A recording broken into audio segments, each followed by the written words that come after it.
Hasnabad rail কলোনিতে ভয়াবহ আগুন, পুড়ে ছাই পরপর 10টি বাড়ি, সর্বস্ব হারিয়ে দিশাহারা বাসিন্দারা। হাসনাবাদের রেল কলোনির ঘটনা। হাসনাবাদের রেল কলোনিতে ভয়াবহ আগুন, পুড়ে ছাই পরপর 10টি বাড়ি, সর্বস্ব হারিয়ে দিশেহারা বাসিন্দারা। ঘটনাস্থলে পুলিশ, আরপিএফ, দমকল। হাসনাবাদ রেল কলোনিতে ভয়াবহ আগুন, পুড়ে ছাই পরপর 10টি বাড়ি, সর্বস্ব হারিয়ে দিশেহারা বাসিন্দারা। ঘটনাস্থলে পুলিশ, আরপিএফ, দমকল। 10টি বাড়ি আগুনে ভস্মীভূত হয়ে গিয়েছে, এমনটাই খবর পাওয়া যাচ্ছে। রেল কলোনিতে 10টি বাড়ি পুড়ে ছাই, মাথা গোজার জায়গাটুকু পর্যন্ত নেই। পুড়ে ছাই 10টি বাড়ি, সর্বস্ব হারিয়ে দিশেহারা হয়ে পড়েছেন বাসিন্দারা। কিভাবে এই আগুন লাগলো, কি পরিস্থিতি রয়েছে জানবো। আমাদের সঙ্গে রয়েছেন আমাদের প্রতিনিধি অনুপম, আরো বিস্তারিত বলবে। অনুপম, কি জানা যাচ্ছে, কি পরিস্থিতি রয়েছে এখন?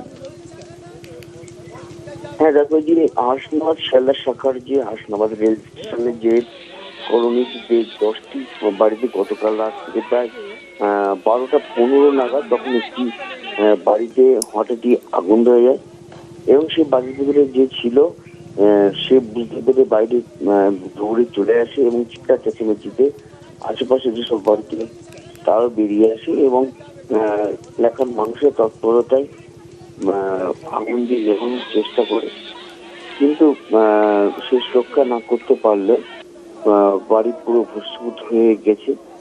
কিন্তু যেসব মানুষ ওই বাড়িতে ছিল তাদেরকে উদ্ধার করা গেছে এবং তাদেরকে বাঁচানো গেছে। কিন্তু বাড়ি এবং বাড়ির ভেতরে যেসব আসবাবপত্র, বই, খাতা সব পুড়ে খাক। একেবারে সেটা ছবিতেই স্পষ্ট। বেশ, অনেক ধন্যবাদ। কিচ্ছু নেই, আমার সব পুড়ে গেছে। কি করে লাগলো আগুন আমি জানি না।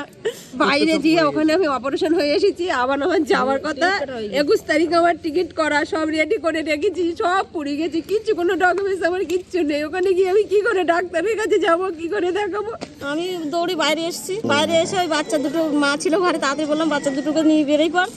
হাঁকাহাঁকি করলাম, মানুষগুলো বেরিয়ে পড়লো। টাকা পয়সা কিছু ছিল 10-12 হাজার টাকা মতন, সেটা পুড়ে গেছে, সব গেছে, কিছু বের করতে হবে, কিচ্ছু নেই, কিচ্ছু নেই, একদম কোনো কিছুই নেই। এখন এই খোলা আকাশে থাকতে হবে, খোলা আকাশে থাকতে হবে।